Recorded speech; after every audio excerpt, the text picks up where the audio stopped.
بسم الله الرحمن الرحيم. عن أنس رضي الله تعالى عنه قال قال رسول الله صلى الله تعالى عليه وسلم: لا يؤمن أحدكم حتى أكون أحب إليه من والده وولده والناس أجمعين. رواہ البخاری۔ نبی کریم صلی اللہ علیہ وسلم نے ارشاد فرمایا، تم میں سے کوئی شخص اس وقت تک مومن نہیں ہو سکتا جب تک اس کے والد، اس کی اولاد اور تمام لوگوں سے زیادہ اس کے دل میں میری محبت نہ ہو جائے۔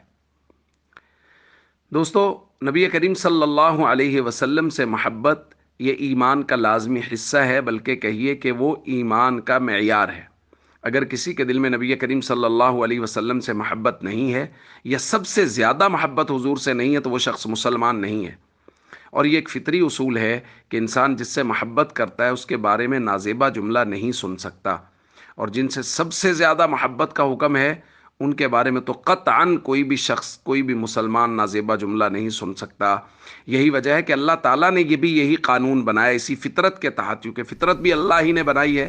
اسی فطرت کے تحت یہ قانون ہے کہ نبی کی گستاخی کرنے والے کو زندہ رہنے کا حق نہیں ہے۔ اللہ کا یہ قانون ہے کہ اس کو قتل کر دیا جائے گا، اور نبی کریم صلی اللہ علیہ وسلم کے مبارک زمانے میں اس کی مثالیں حضور نے خود وفود روانہ کیے گستاخان رسول کو قتل کرنے کے لیے، چاہے وہ حیی ابن اخطب ہو، چاہے وہ ابو رافع ہو، چاہے وہ کعب ابن اشرف ہو، چاہے وہ مسیلمہ کذاب ہو، کوئی بھی ہو۔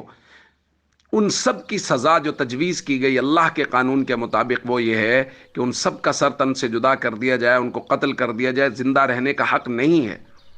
اور مسلمانوں کو سب سے زیادہ تکلیف، کوئی نقصان مسلمانوں کے لیے بڑا نہیں ہے، سب سے بڑا نقصان یہ ہے کہ ان کو اپنی زندگی میں اللہ کے نبی کی گستاخی سننی پڑ جائے۔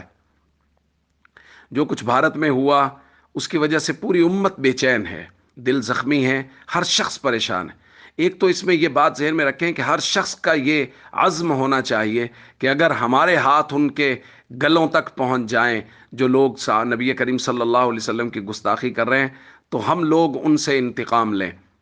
یہ ایک جذبہ ہر مسلمان کے دل میں ہونا چاہیے۔